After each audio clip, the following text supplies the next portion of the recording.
కొందరు మూగజీవుల ప్రేమికులుంటారమ్మా. కూసున్న కానుంచే సోషల్ మీడియాల పోస్టులు పెట్టి వాటి బాగోగులు చూసినంత పని చేస్తారు. ముంగట కనబడితే నీళ్ళ సుక్క కూడా దానం చేయరు, బియ్యపు గింజ కూడా ఇయ్యరు. కానీ వెబ్ దునియాల లైకుల కోసం ఇర్గమర్గ వైరల్ అయ్యేటందుకు సింపతి కొటేషన్లు రాసి ముత్యమంత పోస్టులు పెట్టి వీళ్ళంతా జీవాల లవర్లు దునియా మీద లేరన్నట్టే చేస్తుంటారు. అట్లుంటది జంతు ప్రేమికులతోటి అన్నట్టే చేస్తుంటారు. కానీ గీడొక పిల్లగాడు అట్లా కొటేషన్లతోటి ప్రేమను చూపెట్టకుండా ఆపతులున్న పక్షికి ఆసరైతనని రంగంలోకి దిగిండు.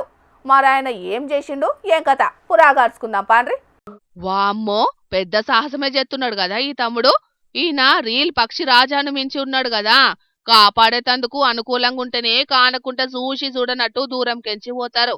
ఇంకా మీదికెళ్ళి మూగ జీవాలను కాపాడుండ్రి, మనం కాకపోతే ఇంకెవరు కాపాడతారని సింపతి కొటేషన్లు పెట్టి సోషల్ మీడియాలో పోస్టులు పెట్టి ఇంటర్నెట్ లో వార్ చేస్తారు.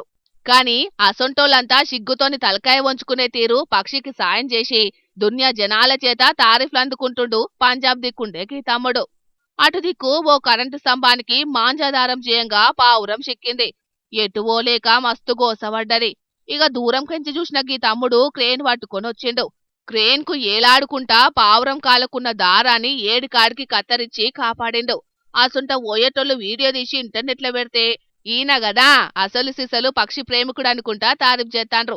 సోషల్ మీడియాల మూగ జీవాల పేరు మీద ముష్టి యుద్ధాలు చేసేటోళ్ళు ఈ తమ్ముని చూసి బుద్ధి తెచ్చుకోవాలనుకుంటా కామెంట్లు చేయబట్టిండ్రు. ఇట్లనే మన చుట్టుముట్టు గోసపడుతున్న జీవాలను కూడా గీ తమ్మునోలే కాపాడితే నిజంగా మూగ జీవాల మీద ప్రేమ చూపెట్టినట్టే అయితది. అట్లనే జనాలు ముంగటున్నది పతంగుల పండుగ మరి.